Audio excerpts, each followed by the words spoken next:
Roundhay Park, one of the biggest parks in Europe, and it took an Act of Parliament for the city to buy it, and I'll tell you why later on.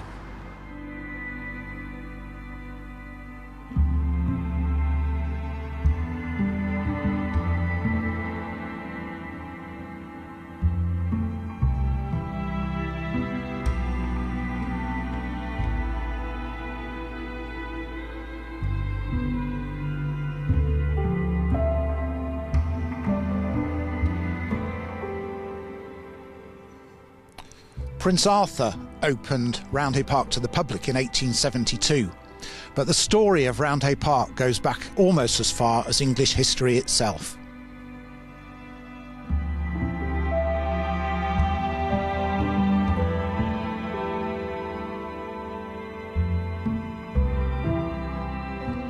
The Roundhay Park story starts with William the Conqueror, who ran a bitter campaign to lay waste to the north of England.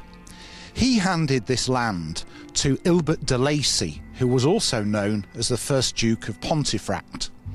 As happened with property in those days, it passed through the generations and eventually came to be owned by King Henry VIII. Now, Henry gifted the land to Thomas Darcy.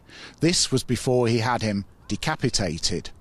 And it eventually came to be owned by a fellow called Charles Staunton, who put the whole lot up for sale. Now, this is important because the estate was then split into two parts, and the northern part, this that we now call Roundhay Park, had a new owner, Thomas Nicholson.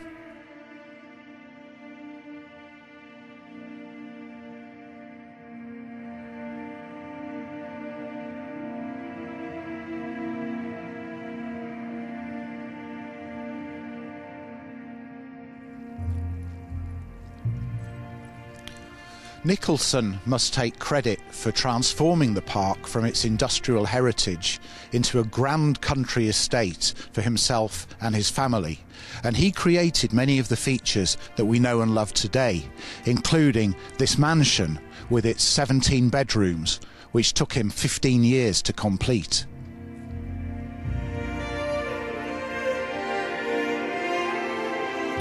It's got lakes, a castle, and even a mansion, and in its time it's hosted sporting events, concerts, and it even had an open-air swimming pool. But what is it about Roundhay Park that attracts over 1 million visitors a year?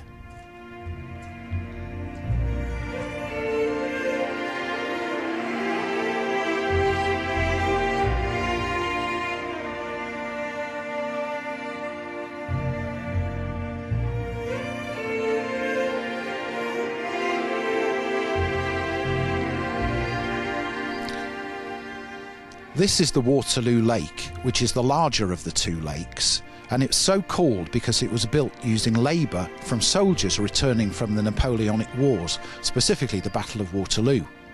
Now, at one time, a steamer called the Maid of Athens used to provide trips around the 60-foot deep lake, and when it was no longer required, it was sunk, and it's probably still down there somewhere.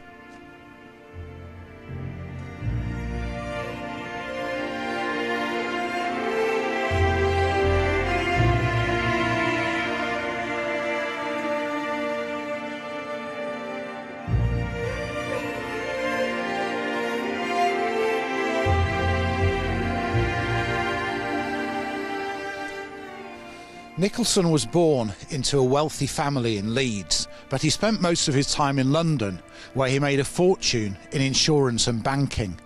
And this allowed him to landscape the park, constructing two massive lakes to mask the mines and quarries that were here previously. And in common with many other country estates, he built the folly of a castle, and here it is.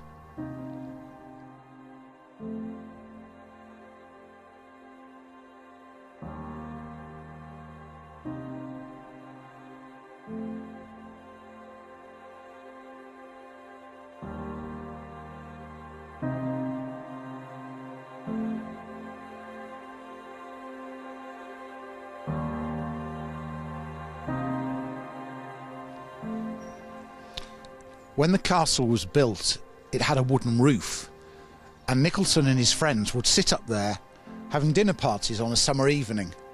That must have been quite something.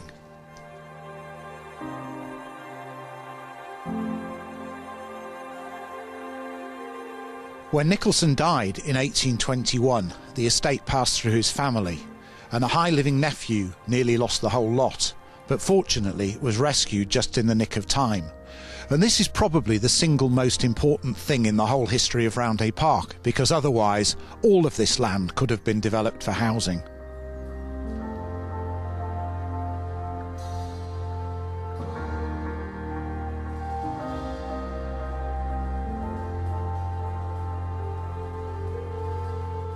To the rescue came John Barron, the Lord Mayor of Leeds.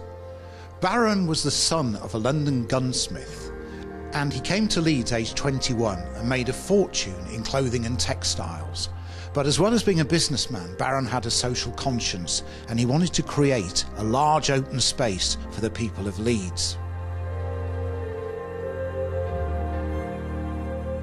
Barron's idea was to buy the land, sell off some peripheral bits for housing, and then sell the rest back to the council. But the problem was the amount of money was so large that it needed an Act of Parliament to sanction the purchase, and there was quite a bit of opposition. But the city finally got its hands on the park in 1872. Barron, though, didn't run away, and he wanted to provide sanitation and drinking water for visitors to the park. And so he built this magnificent fountain, which remains a lasting testimony to a man who did a wonderful thing for an amazing part of North Leeds.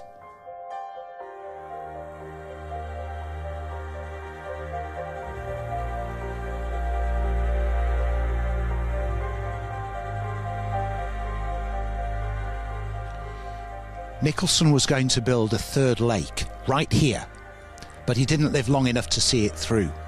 So this area became a cricket pitch, a cycle track, and even a concert venue with people like Madonna, Michael Jackson and Bruce Springsteen playing here.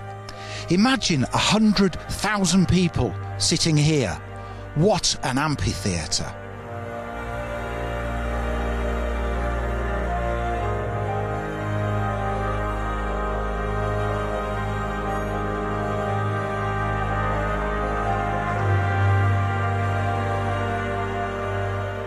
Roundhay Park is a place rich in flora and fauna, and a great place to come for a breath of fresh air.